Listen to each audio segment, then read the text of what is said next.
Ah bah bravo! Cette arnaque, moi j'ai chialé au ciné, hein, putain!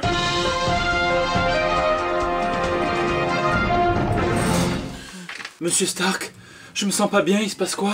Pourquoi je ressemble à Oncle Ben après la crémation? C'était le moment émotion d'Avengers Infinity War, un Peter Parker qui était beau à ranger dans l'urne, hein. Nous on tremblait tous pour notre petite araignée chérie. En fait, qu'est-ce qu'on apprend? Que le type il est en vacances à Venise. Bon, rassurez-vous, hein, mis à part le fait de dire que bah oui, ce trailer m'a bien plu, m'a donné envie en tout cas, hein. Moi de toute façon, Spider-Man étant un de mes personnages préférés de chez Marvel, bah, j'ai toujours envie de le voir en action, de le voir se balancer, et au pire si ça me plaît pas, bah, je retourne aux comics. Mis à part de dire également hein, que Jake Gyllenhaal, eh bien pourquoi pas aussi, hein. Mis à part ça, donc je ne dirai pas grand chose de ce trailer, hein. D'abord parce que bah, le JT c'est pas fait forcément pour analyser tous les trailers et que celui-là vous l'avez vu, vous l'avez déjà disséqué, et il y a plein de gens qui le font mieux que moi, et deuxièmement parce qu'en plus il y en a qui choisiront expressément de pas le voir parce qu'il se passe après Avengers Endgame et que ça nous donne quelques indices, même si bon apparemment vous êtes un petit peu spoilé qu'il revient quand même d'une certaine manière. Donc je respecte tous ceux qui veulent rester vierges jusqu'au popcorn, mais par contre on peut en discuter et dites-moi ce que vous avez pensé de ce trailer, ceux qui ont voulu le regarder dans les commentaires, là c'est tout à fait libre, donc on peut se spoiler comme on veut. Et de toute façon l'événement de la semaine ce n'est pas une araignée, non non c'est un lion barbare, puisque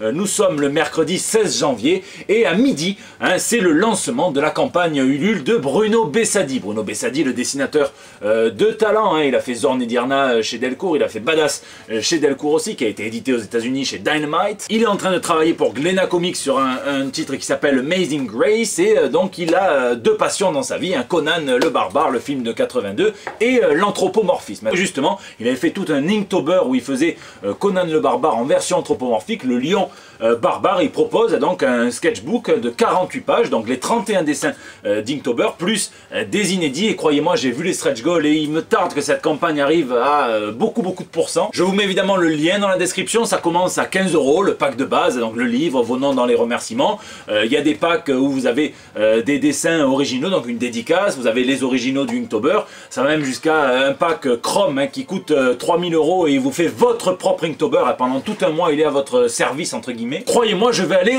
de mes petits deniers, hein, comme dirait Tante May. Petit avertissement, le JT de la semaine prochaine aura un jour d'avance. Au lieu de le poster le mercredi, je le posterai le mardi, je demanderai les messages le lundi, je vous le dis à l'avance, mais je sais que vous allez oublier, et quand vous allez recevoir la notification, vous allez croire qu'il y a Flash qui s'est tapé un sprint et qui a encore dérouté, quoi. Allez, trêve de blabla, hein, ici votre fidèle commis des comics, c'est le JT Comics numéro 175, et tout de suite on passe aux news de la semaine.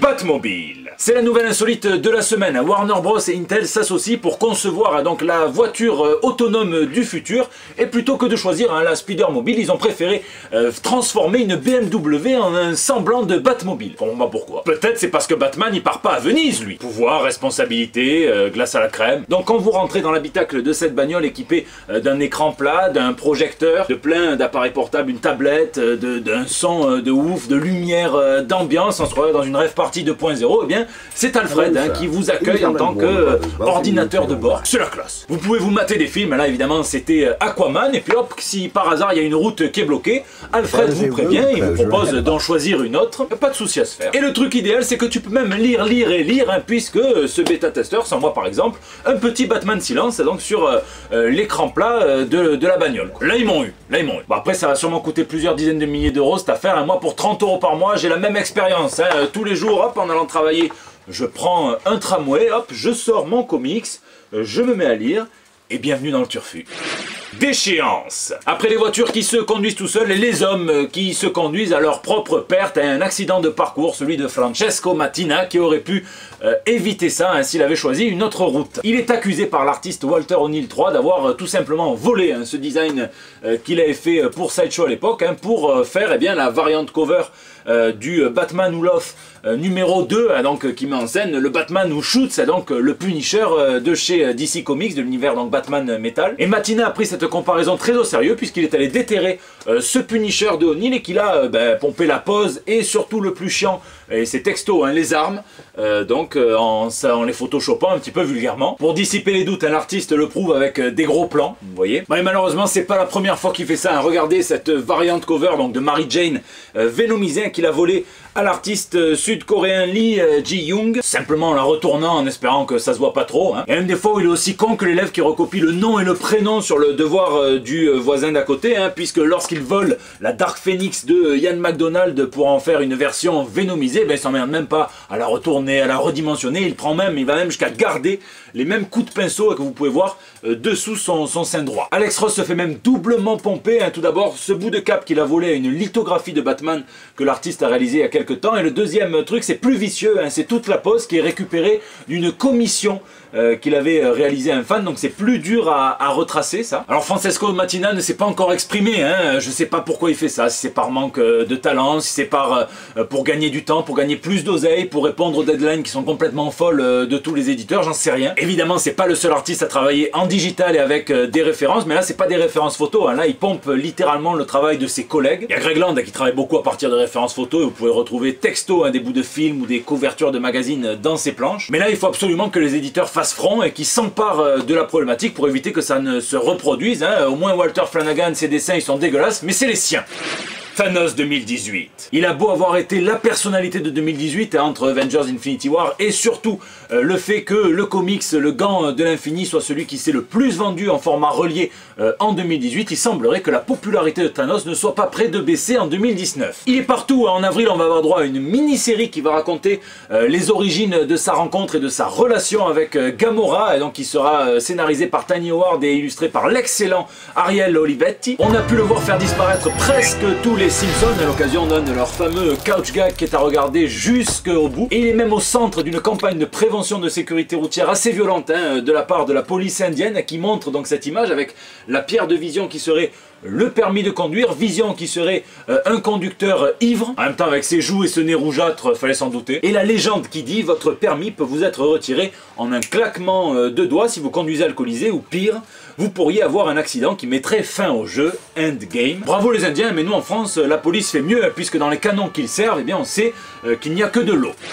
AOC. L'histoire est complètement folle, hein. C'est celle de la plus jeune élue à la Chambre des représentants des États-Unis. Elle s'appelle Alexandria Ocasio-Cortez, on la surnomme AOC. Jean-Pierre Coff vient de faire un bond dans son cercueil. Elle a 29 ans, elle a un parcours assez atypique, elle est née dans le Bronx, elle s'est hissée jusqu'au Congrès avec le parti démocrate, elle se revendique donc même social-démocrate, donc plutôt la mouvance de Bernie Sanders, ce qui veut dire communiste pour beaucoup de ses adversaires conservateurs par qui elle est attaquée. Ah, c'est de la politique, hein, c'est pire que Justice League. Les types ont essayé de la discréditer, et ils ont ressorti une vidéo d'elle où on la voit refaire les chorégraphies du film The Breakfast Club, hein, toujours le même au fond, hein, il avait commencé à baisser sa braguette, il est déçu. C'est une vidéo que beaucoup de sa promo avaient fait pour la fac, et les conservateurs ils doivent juste être dégoûtés hein, parce que eux à l'époque ils n'avaient pas de caméra pour filmer leur connerie à la fac. Mais bon, les types ils sont quand même persistants, hein, et ils ont fait paraître une photo d'elle nue. Non, rabitons, hein, puisque je vais voir que le seuil de tolérance des conservateurs à la nudité, il est très bas, hein, puisque voilà, c'est une photo de ses pieds qui a immédiatement été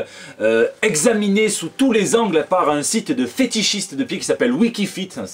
Merveilleux cette affaire. Et ils ont prouvé que ce n'était pas elle grâce à la taille de l'orteil qu'on pouvait voir sur la photo. Moi qui pensais que c'était Batman, le plus grand détective du monde, je me suis trompé. Bon, tout ça pour en arriver au fait qu'elle reçoit même des critiques dans son propre parti, et il y en a certains qui lui reprochent d'essayer de trop vouloir bouger les lignes. Et à la suite d'un article sur le site Politico qui est intitulé « Des démocrates exaspérés tentent de maîtriser AOC », elle commente sur Twitter, accrochez-vous, pour citer Alan Moore, « Aucun de vous ne comprend, je ne suis pas enfermé avec vous.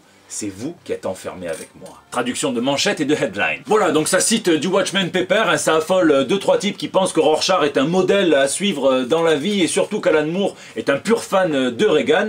Et surtout, hein, ça confirme un petit peu plus la théorie qui dit que les geeks domineront un jour le monde et puis l'univers.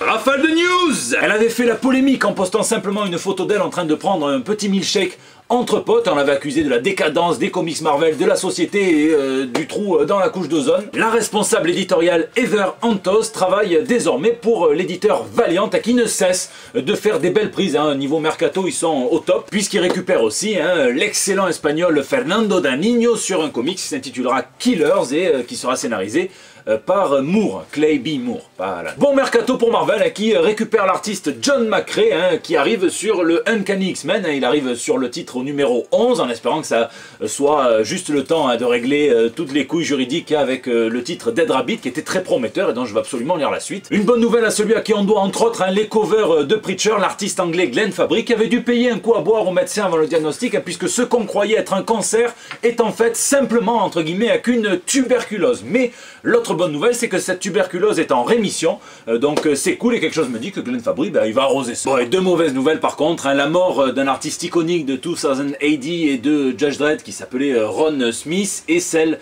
du créateur et scénariste de comics Baton Lash à qui on doit hein, entre autres la série Supernatural Laws mais aussi, hein, et ça vous parlera peut-être un petit peu plus, le crossover complètement loufoque entre Archie et le Punisher. Moitié dessiné par John Buscema quand même, c'est pas de la merde.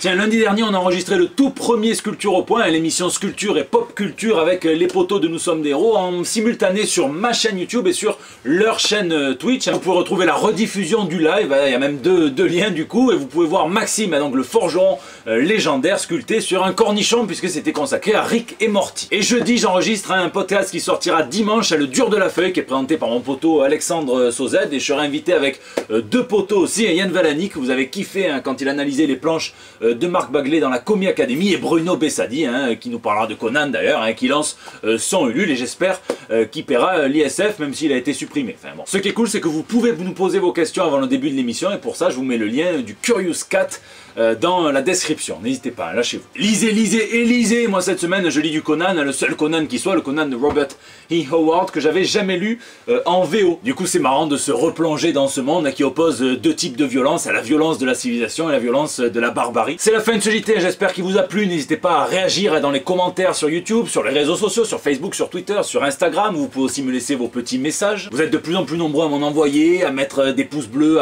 à tweeter, à partager, enfin faire tout ce qu'il faut pour m'aider et je vous remercie. N'oubliez pas, le prochain JT sort mardi prochain, donc je vous donne rendez-vous la semaine prochaine, moins un jour, hein, pour des nouvelles toutes fraîches. Pour les prochaines élections, ne vous trompez pas, hein, votez écolo, votez Marvel, hein, ils arrivent à recycler le contenu des cendriers et à en faire des super-héros. Ça, c'est pas Nicolas Hulot qui faisait ça.